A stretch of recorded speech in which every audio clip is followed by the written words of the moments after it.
All right. So we're going to go ahead and continue where we left off. This is kind of the second part of our lesson video today. So I'm going to say goodbye to you. You're not going to see my face anymore. That way you can learn. And then I'm going to just kind of finish going over the information. And then in the next video, I'm going to explain your assignment that you're going to complete. Okay. So I'm going to say goodbye here. All right. So one of our vocabulary words is period. And a period is simply a group of 3 digits separated by a comma. We talked in the last video that it's a lot easier to understand a number when there's the commas there to kind of group the digits, right? And so that's what the periods are. It's a group of 3 digits separated by a comma. So you can see here, we have 1, 2, 3 place values and then a comma. 1, 2, 3 and comma, 1, 2, 3, comma, 1, 2, 3.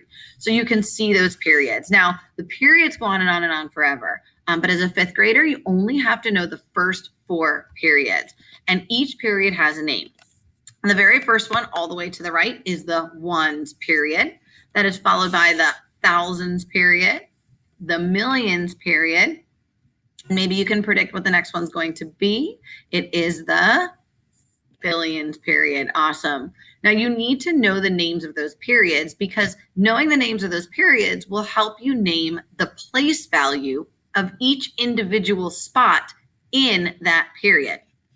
So I just remember OTMB. O for ones, T for thousands, M for millions, B for billions. And again, I like to remember things with little tricks and strategies. So I remember the phrase, only teachers may boogie.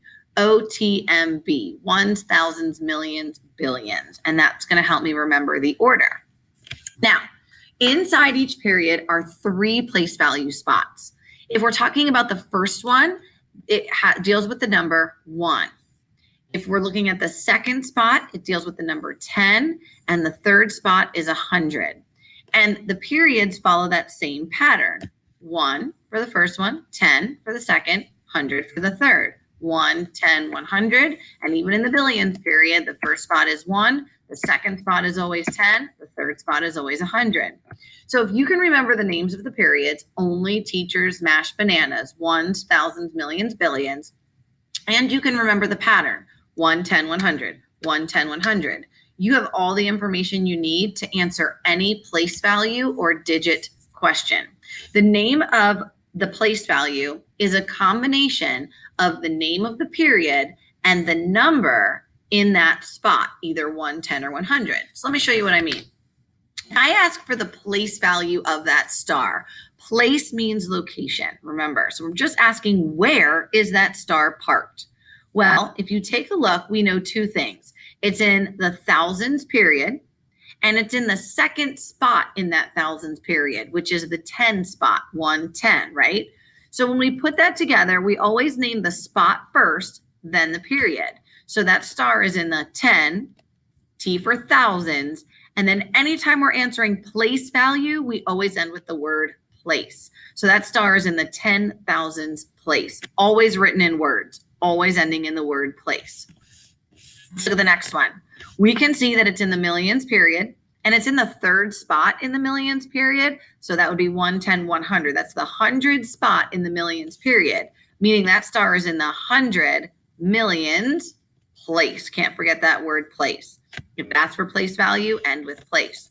If you look at this one, you can see it's in the billions period in the first spot. So that spot is the 1. So it's just the 1 billions place. And whenever it's a 1, you don't really even need to say the word 1. You can just call this the billions place if you wanted to. And let's look at one more. We can see it's in the ones period, but it's in the second spot. So that's the 10 spot. Now with the ones period, we don't actually have to name the period. We only have to name the spot it's in. So this would be the tens place.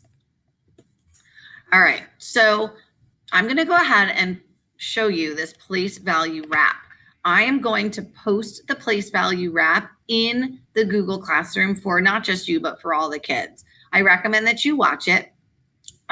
We will be visiting the place value wrap a lot this next couple weeks, But the part that I want you to really pay attention to is the part that I've boxed there. It lists all of our place values starting at the ones place and building all the way to the 100 billions. And it follows that pattern. Ones, tens, hundreds, comma, thousands, 10,000s, 100,000s, comma, millions, 10 millions, 100 millions, comma, billions, 10 billions, 100 billions, comma. Now the rest of the words in the rap, we'll analyze those later, but really just watch that rap and try and listen to that tune, because anytime you're asked a place value question, your answer is one of those place values that's named there in that rap. So what we're going to do next is we're going to see if you can be a place value detective. So I'm going to do another video that is going to show you the directions for that. Hi.